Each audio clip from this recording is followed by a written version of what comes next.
सूरज अपनी पत्नी और माँ बाप के साथ एक गांव में रहता था। गांव में वह पिता के साथ मिलकर एक छोटी सी जमीन पर खेती करता था। खेत में काम करने पर उनको ज्यादा कमाई नहीं होती थी। बहुत ही मुश्किल से उनके घर का गुजारा हो पाता था। तभी एक दिन अचानक सूरज के पिता की दिल का दौरा पड़ने से मृत्यु हो गई। अब तो घर का गुजारा करना और भी ज्यादा मुश्किल हो गया। खेत से जो आमदनी होती थी अब तो वह भी आनी बंद हो गई। तभी एक दिन सूरज अपनी मां और अपनी पत्नी को लेकर शहर चला गया। शायद शहर में कोई काम ही मिल जाए। शहर जाकर उन्होंने एक छोटा सा घर किराए पर ले लिया और सूरज को कपड़े के कारखाने में रंगाई करने का काम भी मिल गया। घर में सूरज की मां और उसकी पत्नी अचार और पापड़ बनाने का काम करने लगी। शहर में इन चीजों को बड़ा ही पसंद किया जाता है। सूरज जहां काम करता था वहां कारखाने में एक आदमी सूरज का बहुत ही अच्छा मित्र बन गया।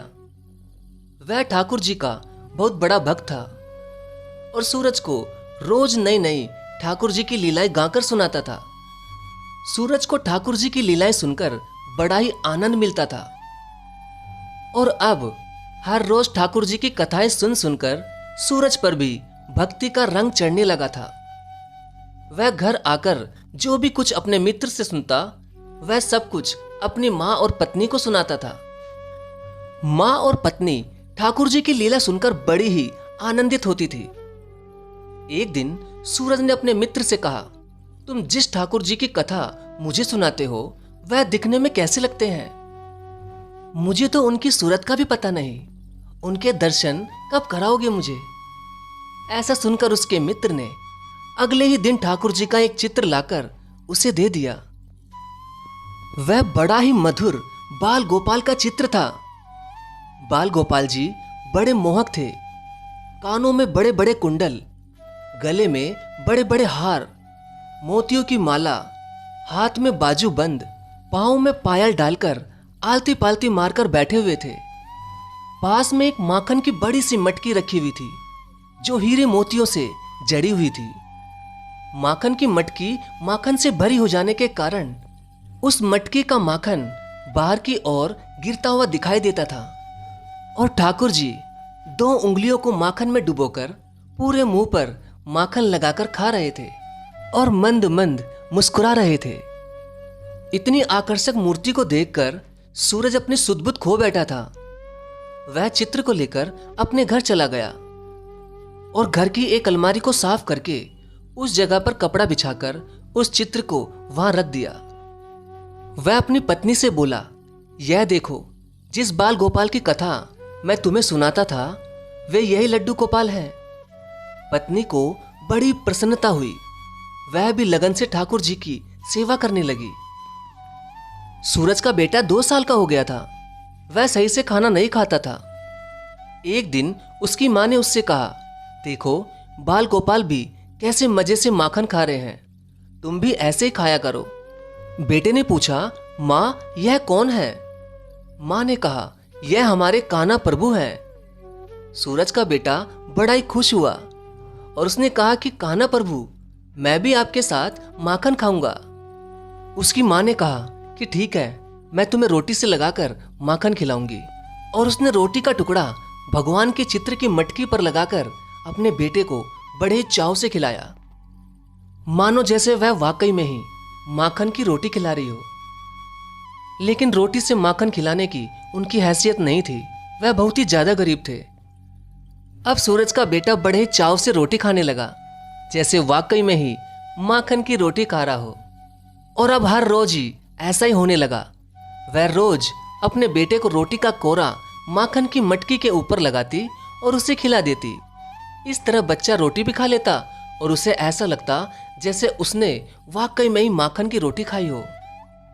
अब सूरज का बेटा हर रोज ही ठाकुर जी से बातें करता और उनसे कहता कि आप सारा माखन खा लोगे क्या, मुझे नहीं दोगे? ऐसा कहकर वो रसोई में से एक कटोरी लाकर उनके आगे रख देता और इधर उधर जाने के बाद दोबारा आकर देखता तो कटोरी माखन से भरी मिलती। वह बड़ा ही खुश होकर माखन खा जाता और चुपचाप कटोरी वापस लाकर रसोई में रख देता था।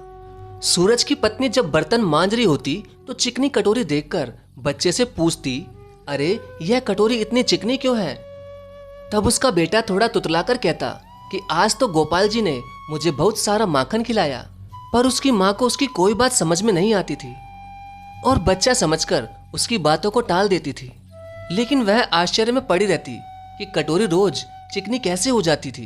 तभी एक दिन कारखाने में सूरज पर चोरी का इल्जाम लगाया गया। उसके मालिक ने उसे कारखाने से निकाल दिया। इस बात से सूरज को बहुत बड़ा झटका लगा क्योंकि चोरी का इल्जाम झूठा था। वह वापस घर आया और चुपचाप लेट गया। पत्नी ने जब पूछा कि क्या बात है, तब सूरज ने बताया कि आज उसकी नौकरी चली गई। मुझ पर झूठा चोरी का इल्जाम लगाया गया। सूरज फूट फूट कर रोने लगा। पत्नी बोली, तुम्हारे यह ठाकुर जी है ना, यह सब कुछ ठीक कर देंगे। सूरज की पत्नी का मन पूरी तरह से ठाकुर जी में लग गया था। वह सारे घर के काम करती और आते जाते बाल गोपाल के दर्शन करती, उन्हें प्यार करती जैसे वह अपने बच्चे को प्यार करती थी। और उसे पूरा विश्वास था कि जो ये परेशानी आई है यह सब कुछ ठाकुर जी ठीक कर देंगे। उसने मन ही मन ठाकुर जी की तरफ देखा और प्रार्थना की कि हे ठाकुर जी, इस संकट से हमें उबारो। अगले दिन सुबह एक आदमी दरवाजे पर आया। सूरज की बूढ़ी माँ ने दरवाजा खोला तो देखा कि गांव से एक आदमी आया था जो उनके पड़ोस में रहता था। वह बोला कि आपके पति ने हमारे पास वाली जमीन को खरीद लिया था, लेकिन अचानक ही आपके पति की मृत्यु हो गई थी। इस कारणवश मैं उनके पैसे ना दे सका। आज मैंने वह जमीन बेच दी है। उसका पैसा मैं आपको देने आया हूं। यह लो, यह आपका हिस्सा है। कुल 5 लाख रुपए आपके हैं, आप रख लीजिए।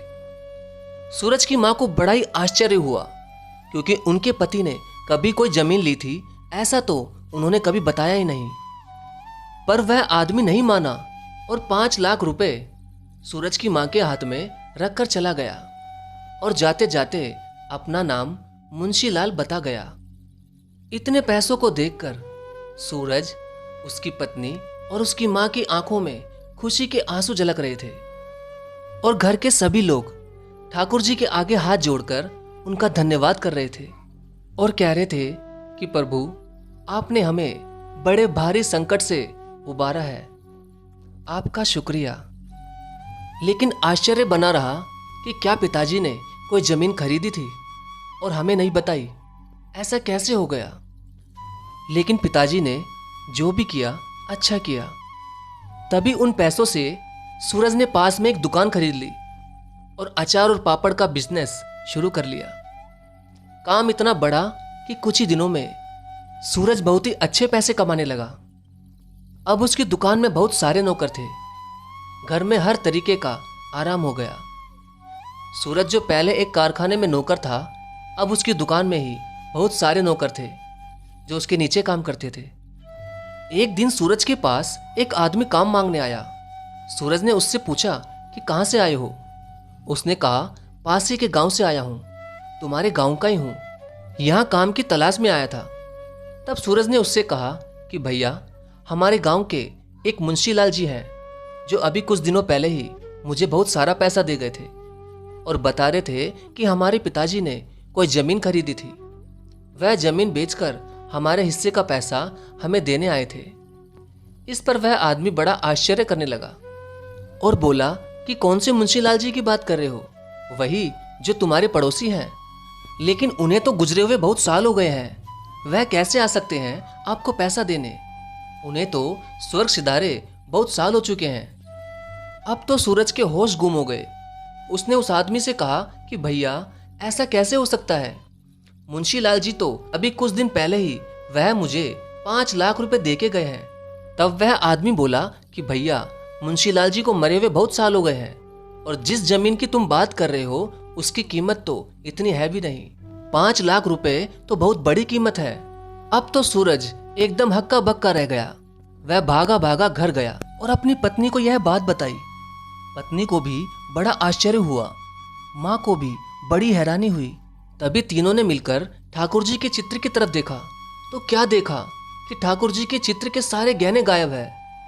ठाकुर जी के कानों के कुंडल, सोने की माला, मटकी में जितने भी हीरे जवाहरत लगे थे वह सब खाली हैं।